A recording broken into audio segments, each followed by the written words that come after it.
투자의 맥을 짚는 KBS 일라디오 경제쇼. 진행의 성기영 아나운서입니다.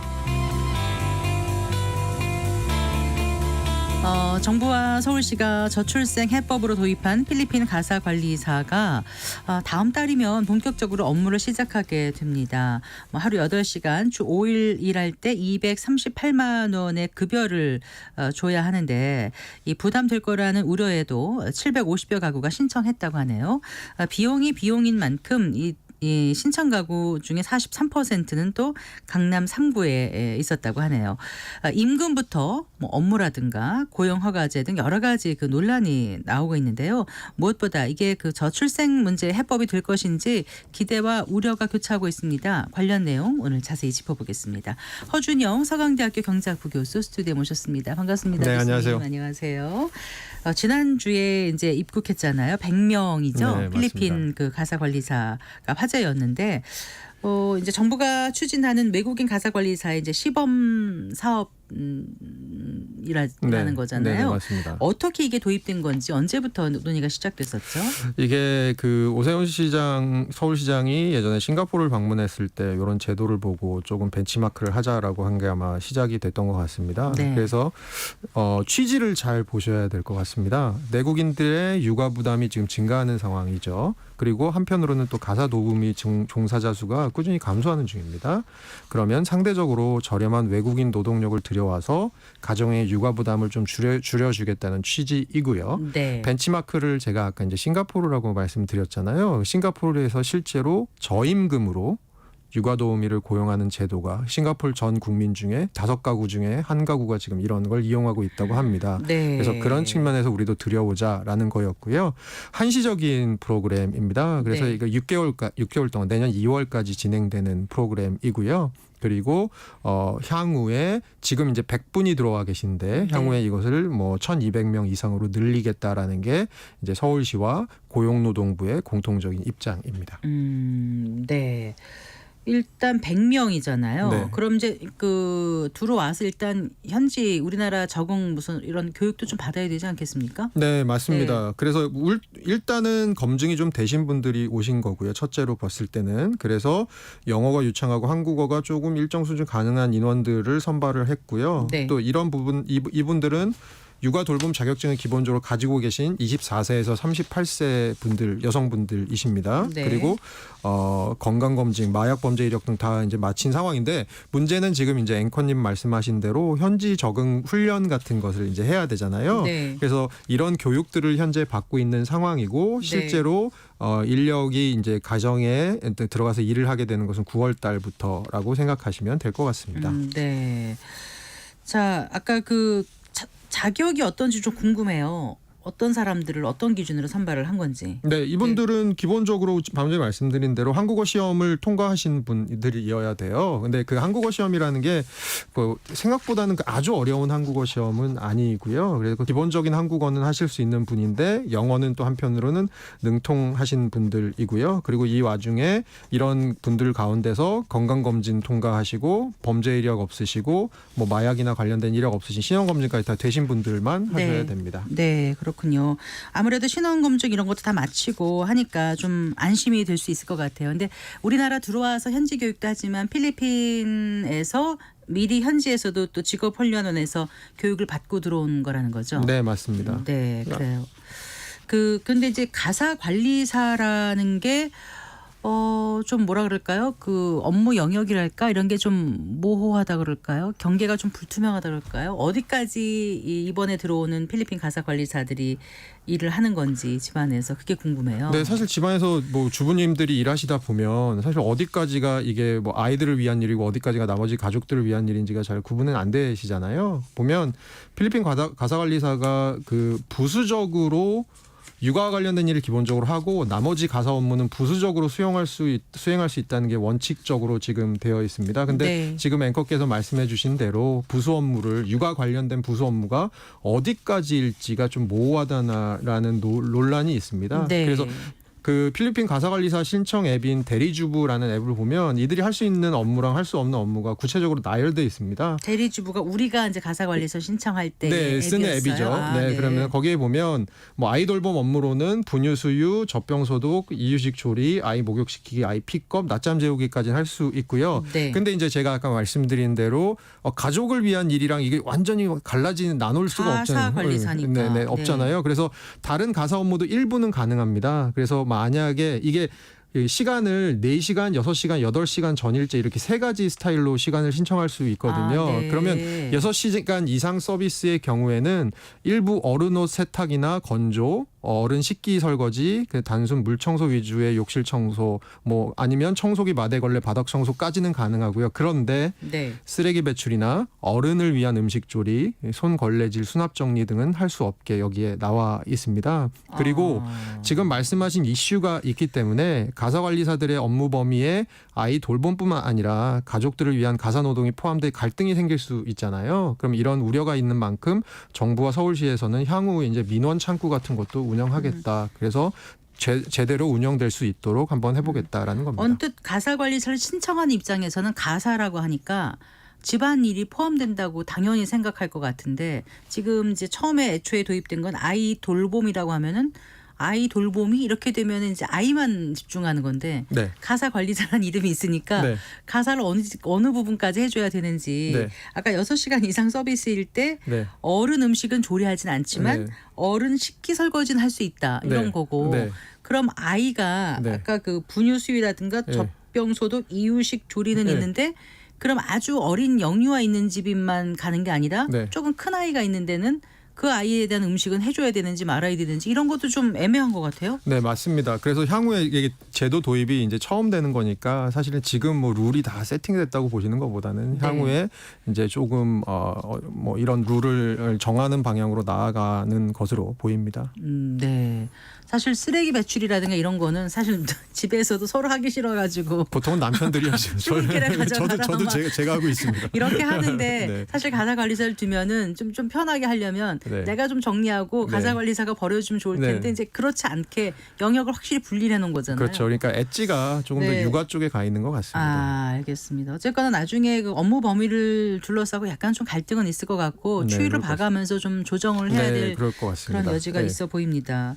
자, 일단 최저임금을 기준으로 한 거라면서요, 교수님. 네, 올해 네. 이제 최저임금이 9,860원인데 네. 여기다가 이제 4대 사회보험을 포함을 시켜야 됩니다. 네. 그래서 하루 4시간 기준으로는 월 119만 원이 되고요. 네, 119. 예, 그리고 네. 아까 4시간, 6시간, 8시간 이렇게 선택을 할 수 있다고 말씀드렸잖아요. 네. 그 8시간 같은 경우는 그것의 2배인 238만 원 정도가 소요가 됩니다. 네. 4시간 기준으로 보면 이게 시장의 현재 가격이랑 어느 정도 차이가 나는지 좀 궁금하실 네, 텐데요. 궁금해요. 예, 네. 민간 가사관리 서비스 이용료가 월 4시간 기준 152만 원 정도 되고요. 아. 공공에서 해주는 돌보미 시간제 종합형이 131만 원. 그러니까 민간보다는 한 20% 정도 저렴하다라고 얘기는 하고 있습니다.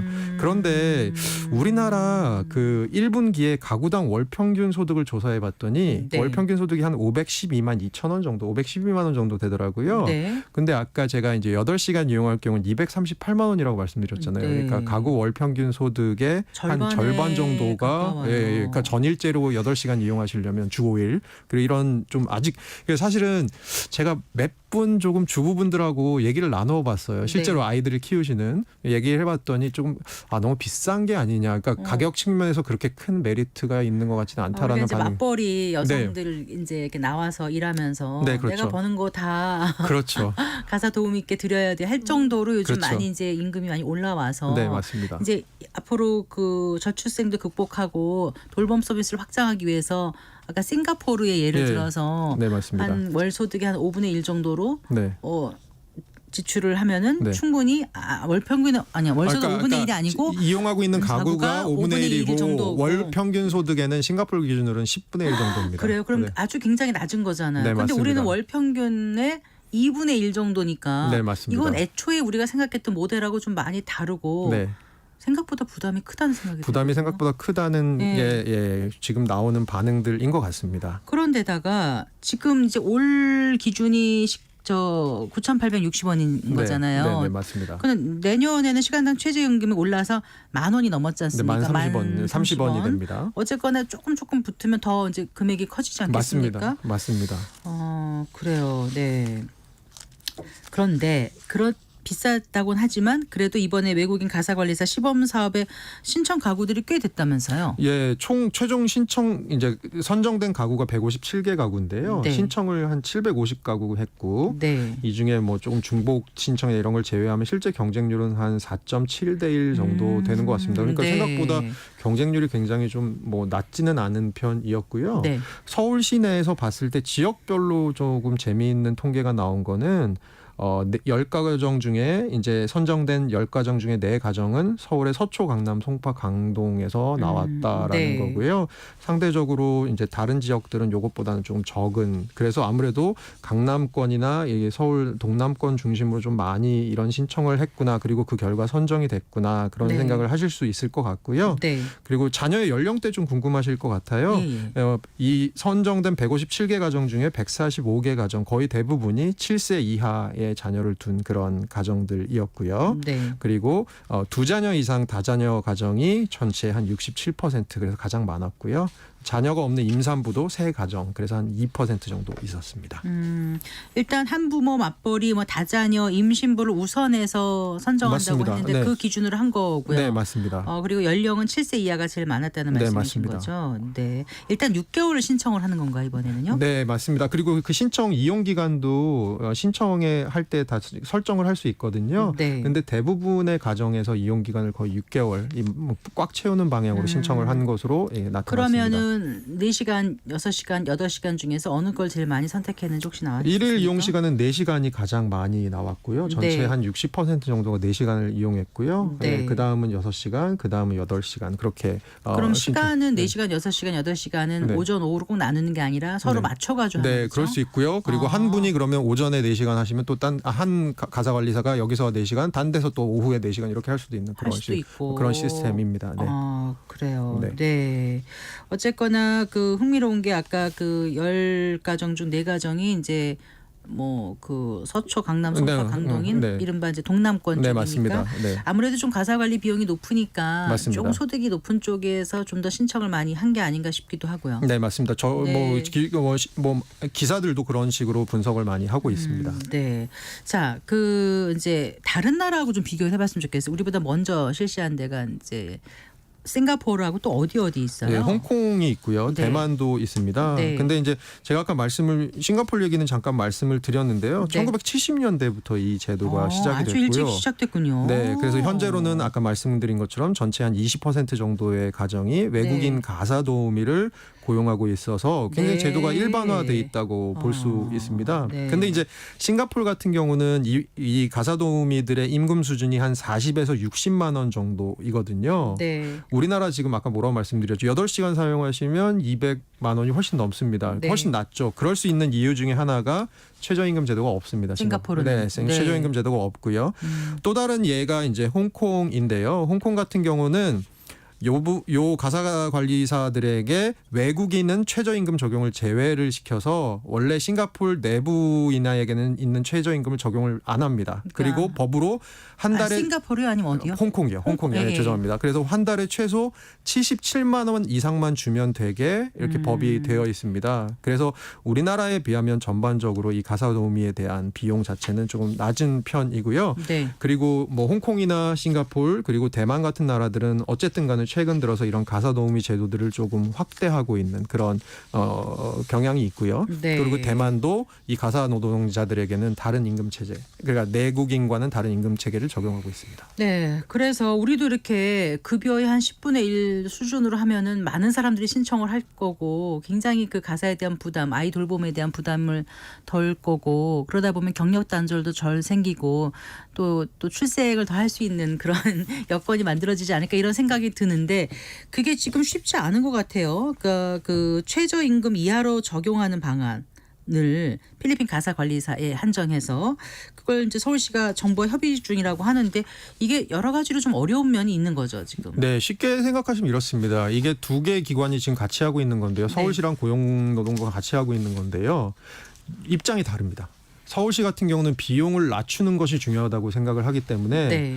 이 가사도우미들에게 사실 지금 이 가사도우미들이 고용허가제라는 거 하에 왔거든요. 이게 뭐냐면 네. 우리나라 산업 현장에서 외국인들이 지금 일을 하는 그런 네. 그 비자를 받고 일하는 그런 고용허가제로 들어왔는데 여기는 지금 국제법상 그러니까 국제노동기구의 협약에 따르면 최저임금을 차등 지급할 수 없습니다. 네. 그래서 서울시 주장은 최저임금을 이 가사도우미들에게 외국인 가사도우미들에게는 차등 지급을 하거나 아니면 또 다른 방안이 있습니다. 비용을 어떡해요? 낮출 수 있는 이거를 가사 사용인으로 해갖고 이게 가사 사용인이라는 게 뭐냐면 어떤 중간에 중개하는 업소랑 계약을 하는 게 아니고 네. 각 가정과 직접 이 가사도우미가 저희 이전에 아름아름으로 네, 맞습니다. 추천받아가지고 네. 하는 거죠. 네, 그런 가사 사용인들은 최저임금 적용 대상에서 빠져 있거든요. 네. 그런데 고용부의 입장은 조금 다른 게 이 가사도우미들이 최저임금 이하로 예를 들어서 들어와서 일을 하면 어떤 인센티브가 생길 수 있냐면 네. 최저임금이 있는 대로 옮겨가고 싶어 하잖아요. 그러다 보면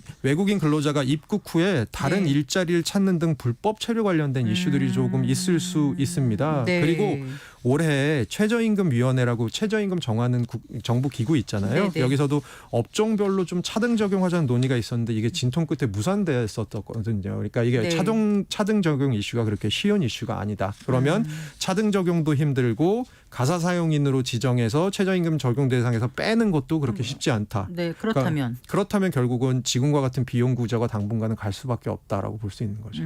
그런데 이제 당장 입국한 필리핀 가사 관리사 이들은 어디서 생활을 하고 하는 겁니까? 그러니까 숙식을 하는 게 아니잖아요. 그 네, 가는 맞습니다. 집에서. 네, 그러니까 맞습니다. 3시간, 4시간, 6시간, 8시간 네네. 하고 자신의 숙소로 돌아가서 네. 숙식을 해결해야 되는 거잖아요. 네, 맞습니다. 그래서 강남구의 원룸 네. 건물에서 뭐 1인실, 2인실 이런 것에 이제 본인들 희망하는 대로 지금 배정이 된 상태고요. 네. 근데 여기 비용이 이제 궁금하실 수 있는데요. 1인실 같은 경우는 한 달에 45만 원, 2인실은 한 39만 원에서 42만 원 정도라서 숙소비만 최대 한 45만 원이 들 수 있습니다. 네. 이거는 서울시나 고용노동부에서 지급하는 게 아니고요. 자신이 받는 거에서 받는 거에서 직접. 지급을 해야 되는 네. 거고 교통비, 식비 또한 자부담입니다.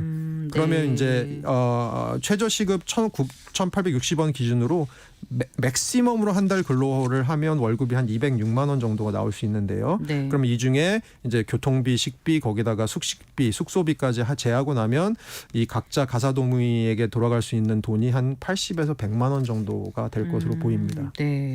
뭐 외국인 가사관리사 비용을 뭐 정부나 지방자치단체가 각 가정에 바우처 형식으로 지원하는 방안은 어떠냐 뭐 이런 얘기도 있는데 어떻게 보세요, 교수님? 근데 이거는 사실은 바우처를 지원해야 될 곳이 아주 많이 있는 상태에서 네. 또 이런 쪽에만 바우처를 또 지원을 하다 보면 문제가 생길 수 있고요. 또 하나는 조금 지금 나오고 있는 걱정 중에 또 일부 걱정은 그런 게 있더라고요.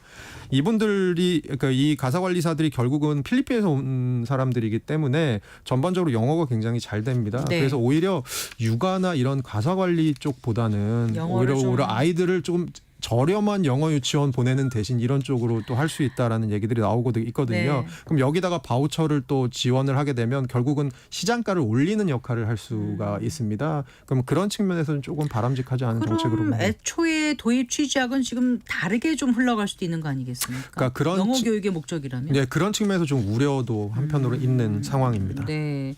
그 내년 상반기에는 이제 외국인 가사관리사 1,200명까지 도입하겠다고 하지 않습니까? 그렇게 되면 현실적으로 일단 소통이 가능한 영어가 가능한 다른 국적의 가사관리사 도입하는 게 가능한 거예요? 그러니까 영어가 가능하다는 게 어떻게 보면 중요할 수도 있을 것 같은데요. 그 제가 지금 말씀드린 것처럼 실제로 뭐 그 주부들이 많이 사용하는 웹사이트에 가보면 자녀 네. 영어 교육에 얼마나 도움이 될지 이런 것들에 대한 댓글이 심심치 않게 지금 올라오고 있는 상황이고요. 네. 그런 측면에서는 우리 앵커께서 지적해 주신 대로 저출산 극복이라는 당초 취지가 조금 이제 희석이 되는 것이 아니냐라는 우려는 조금 있을 수 있을 것 같습니다. 네. 그리고 사실 저희가 아이들을 키우다 보면 사실 굉장히 중요한 것 중에 하나가 아이들과 교감하는 거, 맞습니다. 부모와의 의사소통 이런 거잖아요. 그러니까 네. 사실은 영어를 잘하는 사람들이라고 하더라도 어느 정도의 한국어가 되지 않으면 사실은 이런 부분들을 부분들에서 좀 문제가 생길 수 있을 것 같아서 그런 이슈들이 있을 수 있을 것 같고요. 특히 네. 저희 돌봄 과정에서 아이들과는 조금 돌발적인 상황이 많이 생기잖아요. 아이들이 네. 다치거나 뭐 병원을 가야 되거나 이런 위급한 상황이 상황이 생길 생기죠. 때 이럴 때는 사실은 의사소통이 굉장히 중요한데 이런 데 있어서도 사실은 조금 맹점이 있을 수 있습니다. 그래서 지금 요것을 기획한 고용부나 서울시에서는 통역사를 두고 있습니다. 네. 그런데 지금 100명의 가사관리사가 들어와 있잖아요. 네. 통역사가 2분이라고 합니다. 그러니까 사실상은 그렇게 크게 도움이 될 수 있는 상황은 아닌 것입니다. 네. 자, 저출생 대책을 위해서 어떻게 보면 이제 마련한 방편이긴 한데 이제 시범 사업으로 시작에 불과합니다만 여러 난제가 놓여 있습니다. 앞으로 좀 어떻게 좀 보완해 나가면 좋을지 네, 말씀해 주신다면요. 이게 사실 저출생이라는 게 최근에 예. 제4차 저출산 고령사회 기본계획에서 나온 아주 중요한 단어가 있어요. 그게 뭐냐면 이 저출생의 원인이라는 게 결국은 현 세대를 살고 있는 국민들이 체감하는 삶의 질 그리고 미래 세대가 누리게 될 삶의 질에 대한 전망이 지금 좀 낮은 것에서 기인하고 네, 있는 네. 것 같거든요. 이것이 단순히 외국인 가사 도우미를 도입함으로써 뭐 해결될 수 있을 것이라고 보는 건 좀 무리가 있을 수 너무나 있을 복합적인 네. 일인 것 같고요. 네. 그래서 사실은 우리나라 내에서도 지금 이런 도우미 지원자들 제가 아까 말씀드린 것처럼 이런 직종에 지원하시는 분이 점점 줄어들고 있다고 하잖아요. 그러면 결국은 좀 더 우리가 중장기적으로 고민해 보아야 될 부분은 그러면 우리나라 사람들이 하기 싫어하는 일은 무조건 그런 외국의 저임금 노동을 들여와서 받는 것이 맞는 것인가에 대한 이슈들도 분명히 남아 있을 것 같습니다. 네. 그렇게 했을 때 그 새로운 외국 인력들에 대한 처우를 어떻게 하고 이런 것들에 대해서 사실 사회적으로 아직 합의가 그렇게 막 본격적으로 논의가 일어나는 것 같지는 않거든요. 네. 좀 더 크게 볼 필요도 저는 있을 것 같습니다. 네. 알겠습니다. 잘 들었습니다. 고맙습니다. 네, 감사합니다. 네, 허준영 서강대학교 경제학부 교수와 얘기 나눠봤습니다.